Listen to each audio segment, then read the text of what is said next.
Que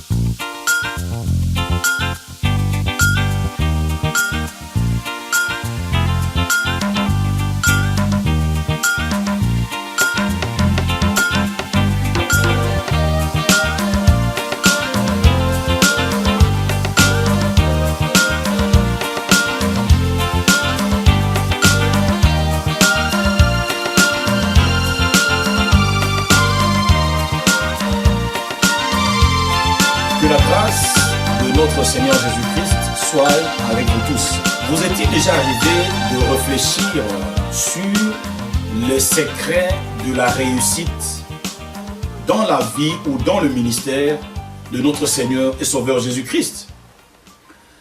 Alors, il en a donné la révélation à ses disciples. Voilà pourquoi nous intitulons notre message d'aujourd'hui, celui inspiré par le Saint-Esprit, ma nourriture. Jésus dit dans Jean chapitre 4 au 32e verset disant: j'ai à manger une nourriture que vous ne connaissez pas, s'adressant à ses disciples. Et au verset 34, il dit ceci: ma nourriture est de faire la volonté de celui qui m'a envoyé et d'accomplir son œuvre. Qui l'a envoyé? C'est son Père. Que dit-il de son Père? Il dit: le Père qui m'a envoyé est avec moi. Il ne m'a jamais laissé seul. Il dit: mon Père et moi, nous sommes un. Il dit: je fais uniquement la volonté de mon Père. Il dit: celui qui m'a vu a vu le Père. Et c'est son Père qui l'a envoyé. Donc, faire uniquement ce que le Père lui a ordonné de faire, Jésus l'appelle sa nourriture. Donc, la volonté de son Père, c'est sa nourriture. Nous ne parlons pas de la volonté d'un pasteur ou d'un prophète ou de ton épouse ou de ton mari. Non, nous parlons de la volonté du Père. Et la volonté d'une autre personne peut sembler bonne, mais elle n'est pas de Dieu. Donc, ce n'est pas ta nourriture. Alors, donc, faire la volonté de son Père était sa nourriture. Donc, Jésus ne mangeait que quand il faisait la volonté de son Père. Chaque jour, papa lui préparait à manger. Donc nous pouvons dire que le Père est aussi un excellent cuisinier. Et aujourd'hui, vous allez remarquer, Jésus n'est plus sur la terre. C'est toi et moi qui sommes sur la terre. Laisse-moi te poser une question, mon frère, ma soeur. As-tu à manger une nourriture que les gens ne connaissent pas? Ou es-tu capable de dire aujourd'hui, comme Jésus-Christ, ma nourriture est de faire la volonté du Saint-Esprit? Et Jésus, continuant toujours sur cette lancée, nous dit ceci dans Matthieu 6, lorsqu'il nous a appris comment prier. Il dit: notre Père qui es aux cieux. Au fait, ce n'est pas une prière, une récitation dominicale à la fin de chaque culte, non. Il nous révélait le secret de son succès. Et surtout au verset 10, il dit: que ton règne vienne.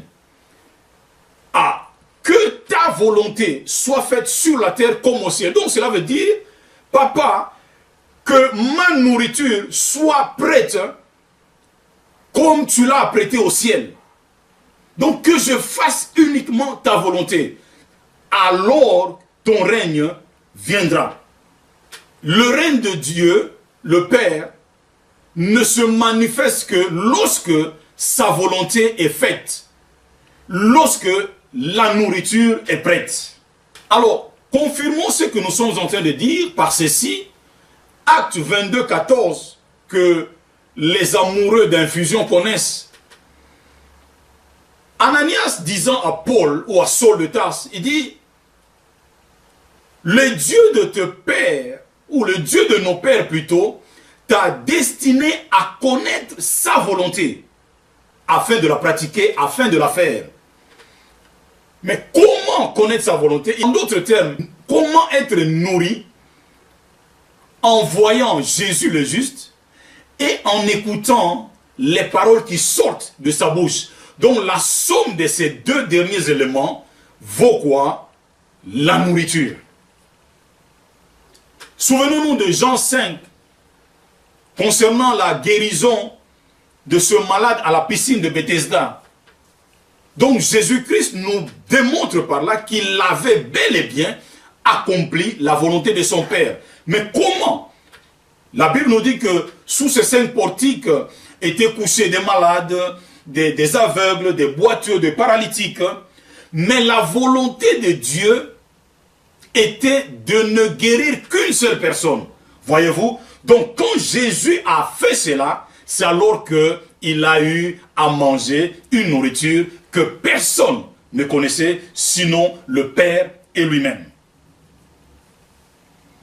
Par là, nous voyons la volonté de celui qui avait envoyé Jésus était juste la guérison d'une personne, pas autre chose. Nous voulons dire ceci, les autres malades, les autres personnes qui étaient dans la piscine n'étaient pas dans le programme de Jésus ou n'étaient pas sur son assiette. Il dit, veux-tu être guéri? Il a entendu du Père. Et puis il dit, lève-toi, prends ton lit et marche. Donc c'était la volonté parfaite du Père, ou si vous voulez, la nourriture rassasiante de Jésus-Christ. Parce qu'il dit, ma nourriture à moi est de faire la volonté de celui qui m'a envoyé. Il est dommage de dire ceci, que beaucoup d'hommes de Dieu, ils ont bien sûr bien commencé, mais se sont éloignés, se sont détournés de la volonté de Dieu. Ils n'ont plus aucune nourriture. Non, je ne parle pas de prédication, des enseignements, non. Ils ne connaissent plus la volonté de Dieu, déroutant maintenant toute une communauté. Ils ont résolu de se souiller par des mains d'un autre roi. Pourquoi? Parce que ce dernier leur a donné, leur a fixé simplement ce qu'ils doivent manger et boire, entraînant ainsi la multitude vers un emprisonnement spirituel. Tout ça parce qu'ils ne connaissent pas la volonté du Saint-Esprit. Laisse-moi te poser une question, mon frère, ma soeur. Regarde-toi dans le miroir. Peux-tu déclarer comme Jésus-Christ, disant, ma nourriture à moi est de faire la volonté du Saint-Esprit? Paul, aux Romains, chapitre 8, 26, nous dit ceci. Nous ne savons pas ce qui convient de demander dans nos prières. Mais regarde un peu le conteneur de prière que tu as fait jusqu'à aujourd'hui. Quel en est le résultat? As-tu été dans la volonté du Père en faisant toutes ces prières? Alors le Saint-Esprit, quelle prière adresser au Père? Il faut qu'il y ait la volonté de Dieu dans ce que nous demandons, sinon, ce n'est pas une nourriture. Alléluia.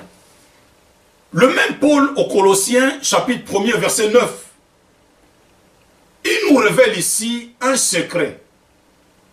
La prière qui console le cœur du Père, ou les vrais ingrédients pour un plat réussi, un menu réussi. Pas n'importe quelle prière.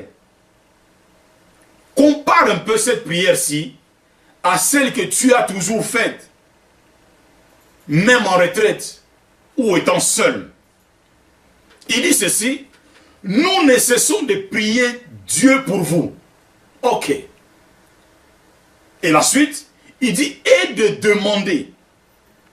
Donc la vraie requête, c'est quoi? Que tu sois rempli de la connaissance de sa volonté. Cela veut dire que la nourriture soit complète, comme celle de Jésus-Christ, et ce, à tout moment. Ne t'étonne pas, mon frère, ma soeur, que tu sois jusqu'à ce jour mal nourri ou déséquilibré, ou encore, je dirais, sous-alimenté spirituellement, parce que tu ne connais pas la volonté de celui qui t'a envoyé. En d'autres termes, il est plus dangereux d'être vide de la volonté du Saint-Esprit. Que demandes-tu? Que ce soit hier, qu'as-tu demandé? Et demain, que demanderas-tu? Et puis Paul continue à dire, en toute sagesse et intelligence spirituelle. Cela veut tout simplement dire, sous la conduite et la direction du Saint-Esprit. Alors, comment avoir le Saint-Esprit en soi et être vide de la volonté, sinon de la connaissance de la volonté du Père? C'est pas normal. Toute sous-alimentation conduit à la mort. Et beaucoup aujourd'hui risquent d'être accusés pour non-assistance en personne affamée. Or, nous savons que le vrai assistant, l'usine même de production, la bombe anti-malnutrition, ou le cuisinier par excellence, toute étoile confondue, c'est son excellence, le Saint-Esprit. Donc toute personne qui a le Saint-Esprit en lui et qui marche avec le Saint-Esprit doit avoir la même nourriture que celle qu'a eue Jésus-Christ lorsqu'il était sur la terre. Et dire, ma nourriture à moi est de faire la volonté de celui qui m'a envoyé et d'accomplir son œuvre. Ou encore, j'ai à manger une nourriture que les gens ne connaissent pas. N'a-t-il pas dit, mon peuple périt?